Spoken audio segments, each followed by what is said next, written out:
Good afternoon, everyone. My name is Chrissy Matheson, and I'll be your moderator for today's press briefing.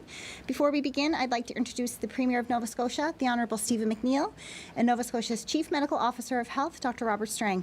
Go ahead, Premier. Thank you, Chrissy. Today we're reporting no new cases of COVID-19. Congratulations to all of you. There's nothing like a zero on a Friday. So that means we currently have 9 active cases in our province. That is very good news. We're doing well, but we can't take COVID for granted. We've seen in some of our sister provinces what happens when COVID takes hold, and it doesn't take long. I'm also happy to say that we're starting to roll out the vaccine, and it is starting to ramp up. Public Health has administered over 22,000 doses, with 7,500 Nova Scotians fully vaccinated, and we're making a dent in our long-term care facilities.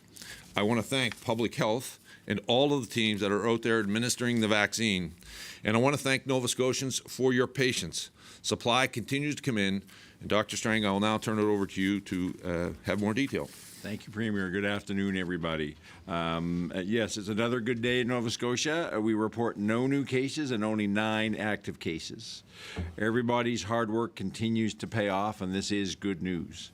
However, I'll emphasize what the Premier said. We cannot stress enough that now is not the time that we can become complacent. Only yesterday, Newfoundland reported their largest single-day increase since COVID-19 arrived, 100 cases. And they are attributing much of this to social events and sports tournaments. That is why we must stay the course here at home. We must continue to be cautious, deliberate, and vigilant. We must continue to limit how and when we get together in larger numbers, even as we protect our borders and make testing part of our norm. Earlier this week, we also reported 2 additional cases of the UK variant of COVID-19. These cases were initially reported last month, and their samples were sent for variant testing at that time. The initial investigation did not determine a source for these infections. However, both cases are being re-examined, and retesting of all of their close contacts started yesterday. So we don't have results back yet, but we should be in a position to report more on this cluster next week.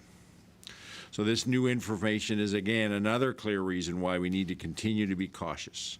We know that the UK variant can spread more easily. And the good news from these cases however, is that so far we have not seen any signs of community spread from these 2 variant cases. But we are, as I said, continuing to investigate. So with all this in mind, I'm asking that you continue to maintain the current public health protocols.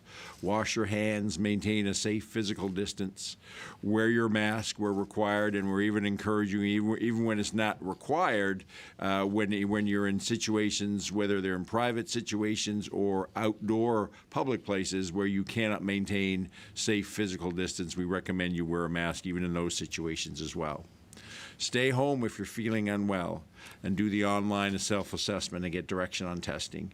Keep your social circles small and introduce COVID testing as a regular part of your routine.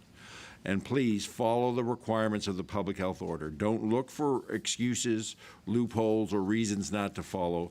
Do the right thing, use your common sense, and protect each other. Yesterday, we learned that the federal government is reallocating some of Canada's Moderna supply to our northern territories. While we know this is concerning to hear, we also understand the federal government's rationale. It is to address the complexities and unique challenges in our northern neighbors. And to do that, they need the support and cooperation of all provinces. So for Nova Scotia, this means that next week our shipment of Moderna will be reduced from 5,900 to 3,000 doses, and we are awaiting confirmation about our March shipment. However, we do anticipate some reduction in that shipment as well.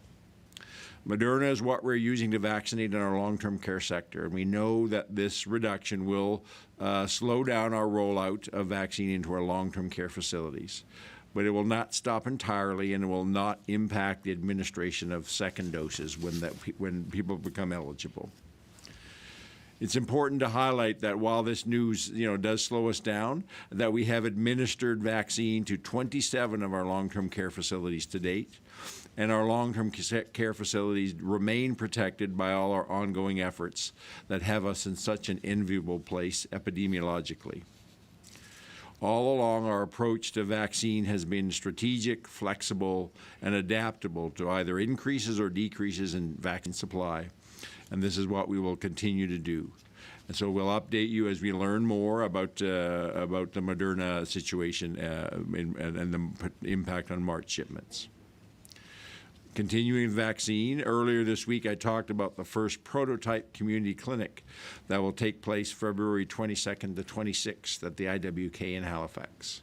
This clinic will immunize Nova Scotians who are 80 plus and older and who have been randomly selected by postal code, and it's a postal code that will have them living within an hour's distance of the IWK clinic. Those able to register for the clinic will receive a letter from Medavie, and I know some people have. We've already had people booking their initial appointments, or if they haven't received it, next week as well. And in that letter is all the details about the clinic and how to book appointments.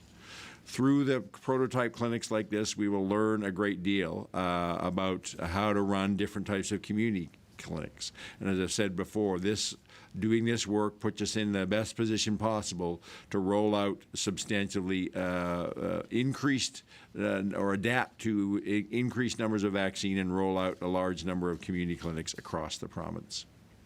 So I'd like to thank our partners with the Nova Scotia Health Authority and IWK who are working directly with this prototype clinic at the IWK, but also in all the detailed planning of our whole immunization program.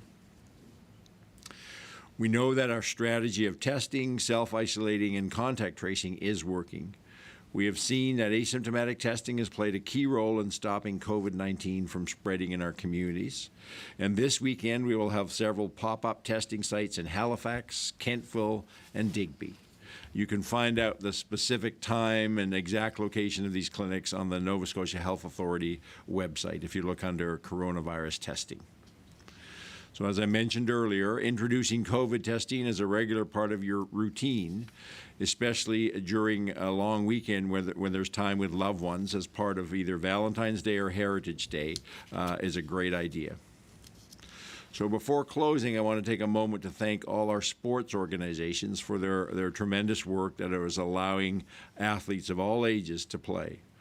Although we have made great strides, we need to remain vigilant in following return to sport protocols and following the key public health measures.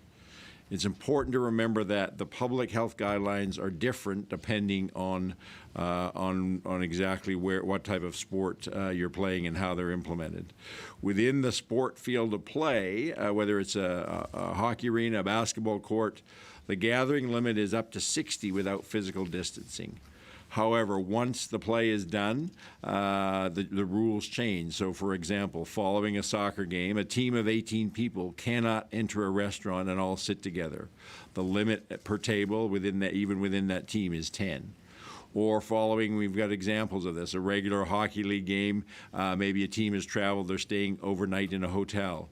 Even though they just played a game together, there are limits on the number of people who can gather in the pool or in a common space in the hotel, and that number is 10. So I know the numbers are different, but there's different reasons behind them. So please be aware of the different gathering limits and follow them as you're required. And I thank people for their ongoing efforts and cooperation. And lastly, Sunday is Valentine's Day. During this pandemic, I'm not sure what better way to demonstrate how much you care for your loved ones and your community than by following public health guidance that will keep everyone safe. I know that's not something you'll find on a Valentine's Day card, or I couldn't find a rhyme for it, but I think it's an important message for anyone looking to celebrate this weekend. We show each other how much we care for each other and love each other by doing the things necessary, continuing to do the things necessary that keep each other safe, and as an example for the rest of Canada, right here in Nova Scotia. The Monday is Heritage Day as well, and for those that will be fortunate to have the day off, I hope you're able to spend some quality time with family or within your small, safe social circle. And we'll see you back here next week. Premier. Happy Valentine's Day. Happy Valentine's Day to you. I just want to reaffirm something Dr. Strang had talked about. You remember back in December when we talked about rolling out the vaccine, and the Pfizer vaccine, it was its first shipments into Canada. It was made clear that Pfizer vaccine would not be used in northern Canada because of the requirements at keeping it at minus 70. And it was agreed by provinces that the Moderna vaccine, when it started to come in, would be used to help deal with the issue of supply in northern Canada. And it really is being shipped on a per capita basis, but in northern Canada, the only one used is Moderna, and that was talked about way back in December. So this is not something unexpected, and I want to thank Public Health from the very beginning, who continued to and has continued to put a variety of ways for us to be able to deliver this vaccine when we receive it, and allows us to deal with any of the issues if supply slows down or increases, to be able to make sure we get in the arms of Nova Scotians. So thank all your colleagues. I will, Premier, and an increase would be nice. Yeah, that's right. Premier, we'll take one question and one follow-up in the amount of time that we have for today. First question will go to Canadian Press, Keith Doucette. Good afternoon, gentlemen. Dr. Strang, wondering what lessons we are drawing from the current outbreak in St. John's, given how we're seeing this spread very rapidly amid the younger population there. Yeah, well, I mean, as I said, it's the first lesson is how quickly things can change, and that right now, while we're in the middle of the second wave with variants, we cannot become complacent. We need to stay very cautious. The other lesson is, as I've talked with Dr. Fitzgerald over the last few days, and what they're saying publicly, they're attributing a lot of this major outbreak in St. John's to social gatherings and sports tournaments. They had one very large volleyball tournament that brought high school teams from across St. John's all together. So again, as I said in my remarks, it's a reminder that why we continue to work really hard, and while we've opened up a number of things, we put limitations on the number of people that can gather together. We've allowed sports, but we're not allowing tournaments. Frankly, listening to and hearing what's happening in Newfoundland is to me tells us that we are on the right path, that we continue to limit all these types of gatherings as a key way to put us in the best possible position. Go ahead with your follow-up, Keith. Yeah, along those lines, despite what you just said, are you considering what's going on in St. John's? Are you looking at any preemptive actions around schools or gatherings involving younger people? Now that we know that we may even have virus variants in the mix as well. So I think our first protection is our measures at our border. As I said, and we will continue to look at how we can make those as efficient, and the compliance and the monitoring, continue to work and improve those. That's the key piece which limits the chance of virus getting in here in the first place. Then I think the investments we've made in comprehensive testing. I'll be honest, part of what we're seeing in St. John is they weren't testing lots of people. And now all of a sudden they've got 2 or 3 weeks worth of people that they now have to test. We're in a different position because of our investment and our innovation in the ways we're using asymptomatic testing, continuing to stay ahead of the virus, which allows us then to be in a position to, when we do have cases, we're well within the public health capacity that we respond very quickly and comprehensively. The team that's now in place of revisiting all these the 2 variant cases, retesting all the contacts. We have the ability to do that very quickly because we have the capacity. So that puts us in a position where we have opened some gatherings up, but we still have limitations of how many people can get together. Our schools are open and they remain safe. So I think all those other layers allow us to be in a position where we can open things up to a certain extent. But again, St. John's is a reminder that we don't want to go too far. So that is why, as I said, we've allowed sports, but we've said teams that only play on a regular basis. We do not want teams getting together from across the province at a big tournament. And so we're not allowing that. That's just too risky. So it's all, I think, again, your answer, looking at St. John's, reminds us and shows us that we're making good decisions here in Nova Scotia to keep ourselves as safe as possible. Next question will go to Jean Laroche with CBC. Good afternoon, Dr. Strang.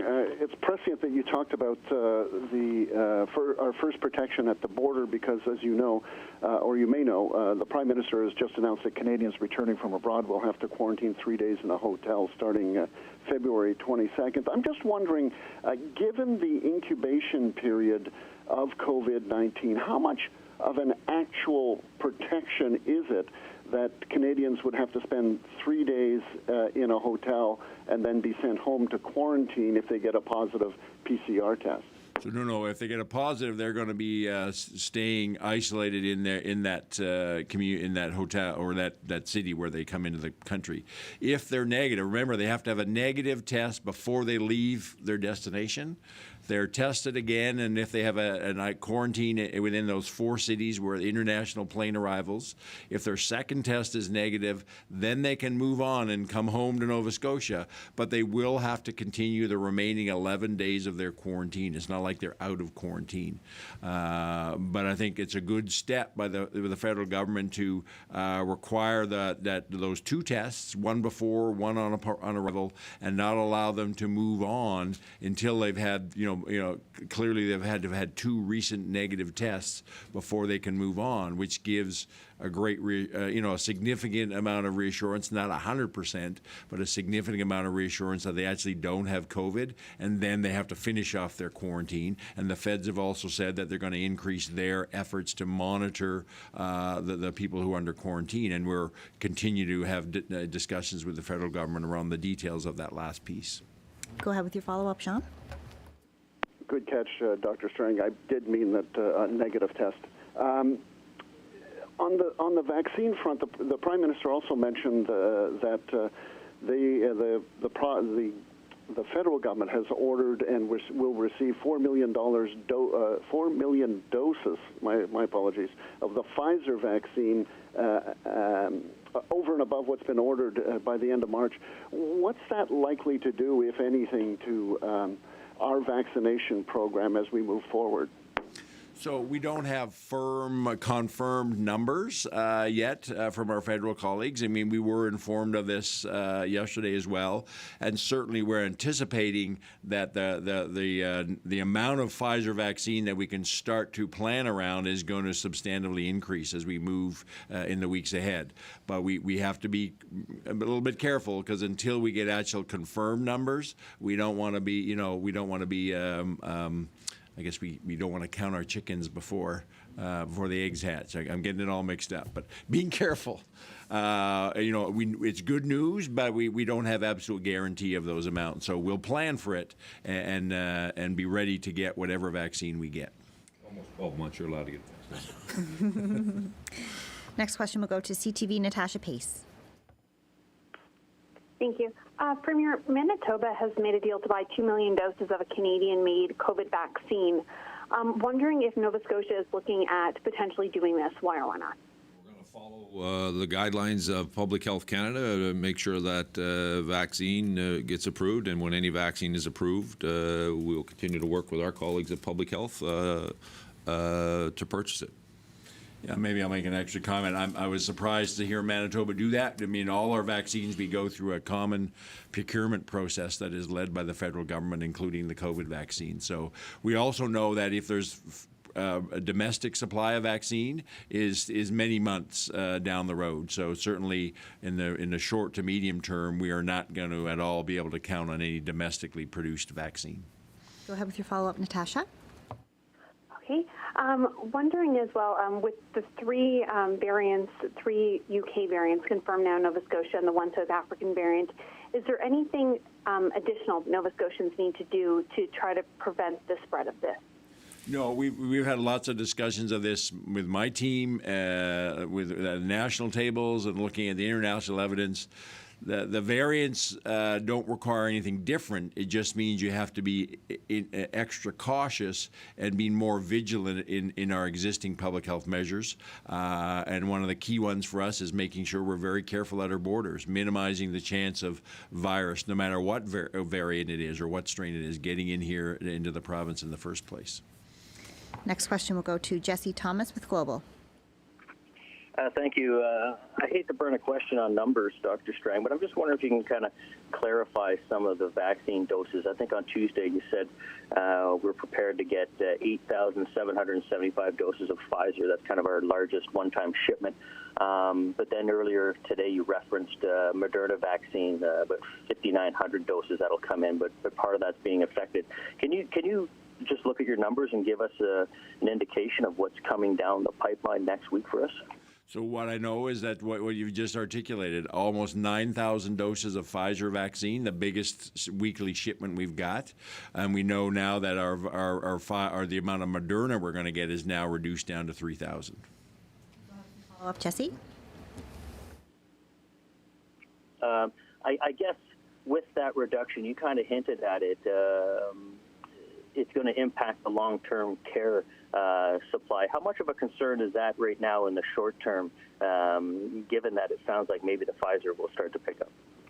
Yeah, and so we're getting more Pfizer. We're also looking at could we use Pfizer in long-term care because of its more stricter temperature requirements. It's more problematic, but we are actively looking at that. The less Moderna means we just have to go a little bit slower in our long-term care immunizations. It's not ideal, but that's a reality, and we also completely understand that making some accommodations for our northern territories and their unique nature is necessary as us being part of the country and helping where necessary other Canadians out. Next question will go to Lindsay Armstrong with All Nova Scotia. Thank you very much. Dr. Strang, during yesterday's COVID briefing in New Brunswick, Dr. Russell said that those who are suspected of potentially having a variant case of COVID are being asked to extend their quarantine to 21 days until their cases can be reviewed by the national lab. I'm wondering what precautions Nova Scotia is taking for those who are suspected to have a variant case. So, if we first of all, because of right now, we won't get information on the variant strain for a number of weeks. So, it's a good example. The cases we had, they were the third week in January when we identified them. We sent that information off, and now here it is, almost the middle of February before we're getting the results back. So we don't base any of our public health actions at the time, based on whether somebody has a variant or not, because we won't have that information. I'm not quite sure I understand New Brunswick extending to 21 days. Because there's no indication that whether you're a variant strain or not, that you're actually infectious beyond the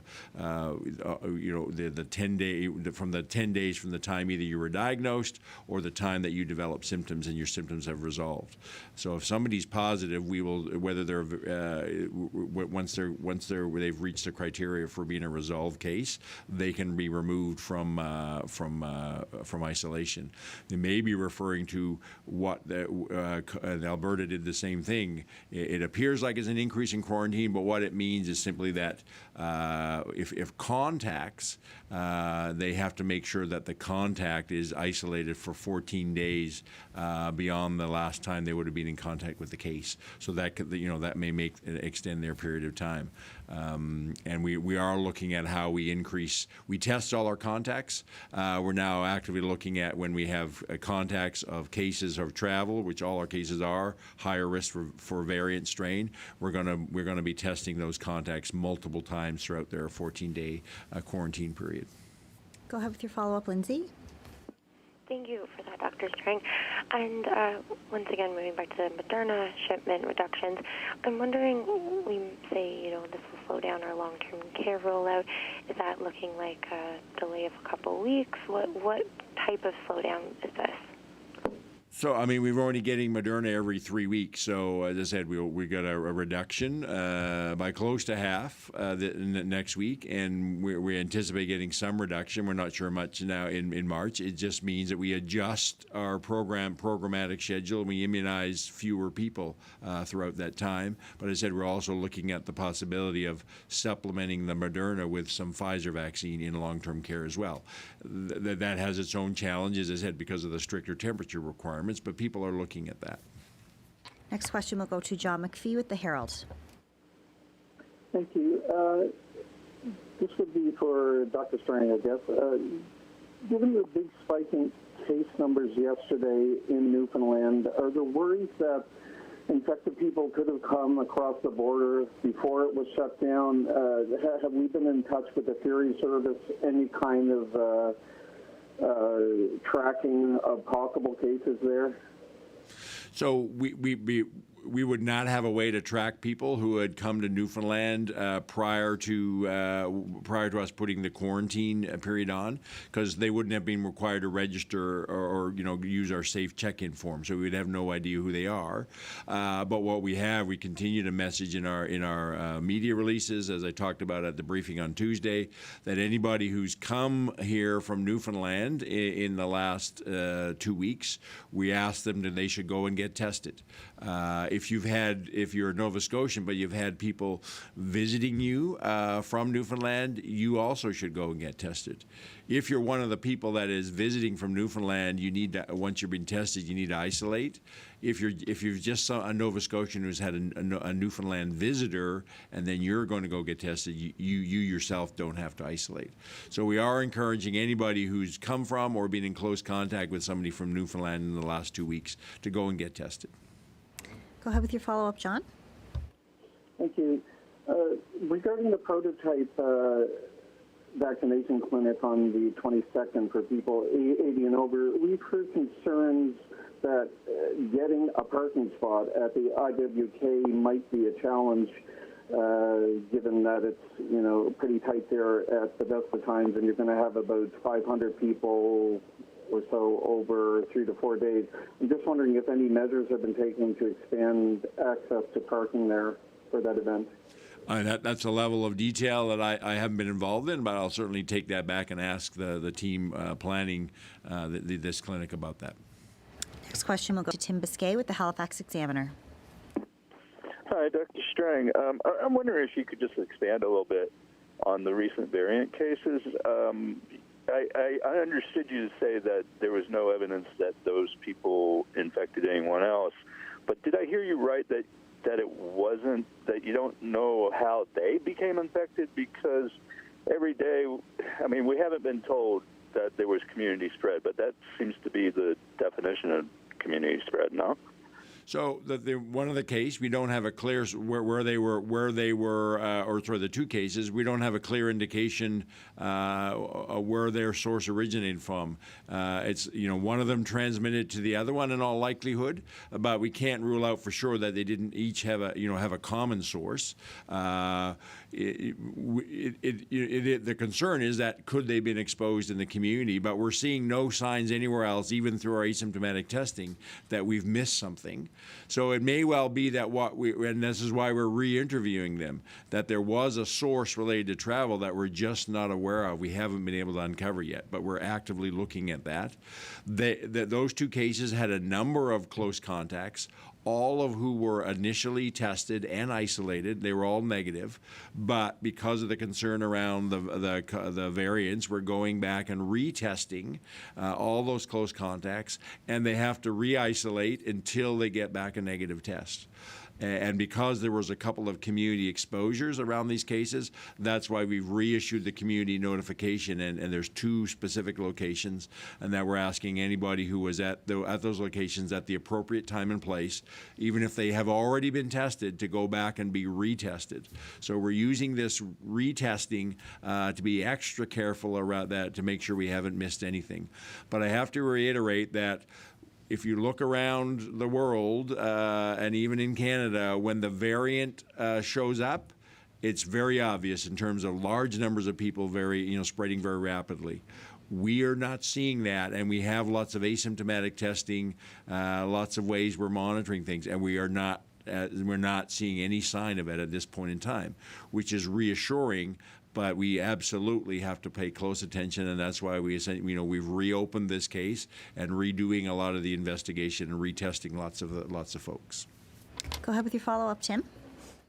Yeah, specific to the recent possible exposure notifications, one in New Minas at the Walmart and one the other day at Sobeys in Dartmouth.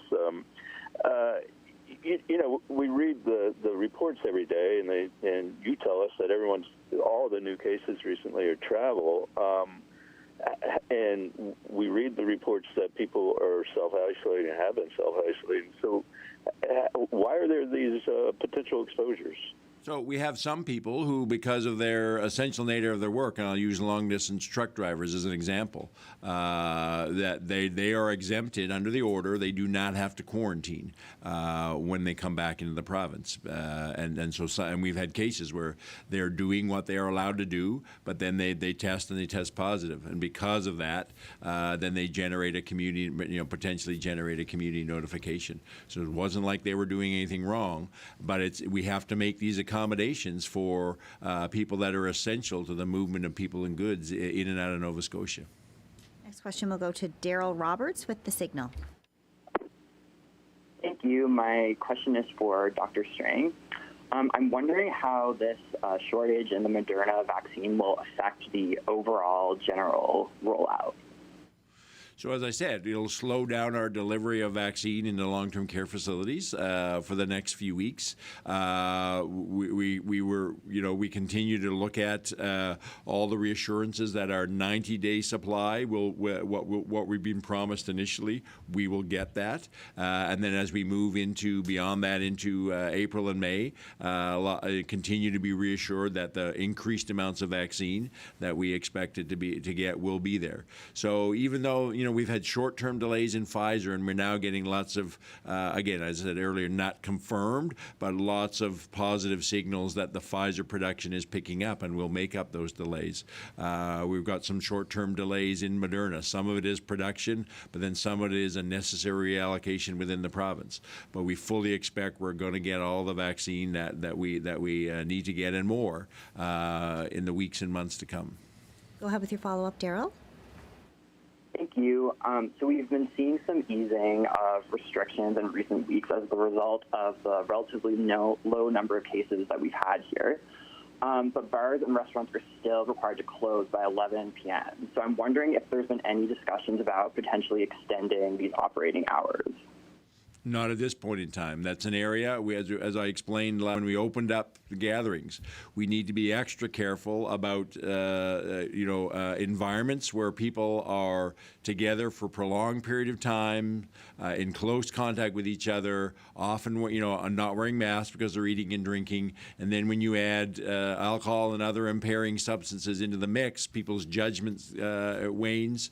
Those are high-risk environments. Just look at the epidemiology. So while we've opened up lots of other gatherings, we have to maintain a much greater control over what I call the later night social events, which are much higher risk. So as part of our slow, cautious approach, if we can stay another month or more, we can maybe look at that. But right now, it would be too risky to open up bars and restaurants with extended hours. We've just now opened up a number of other types of gatherings.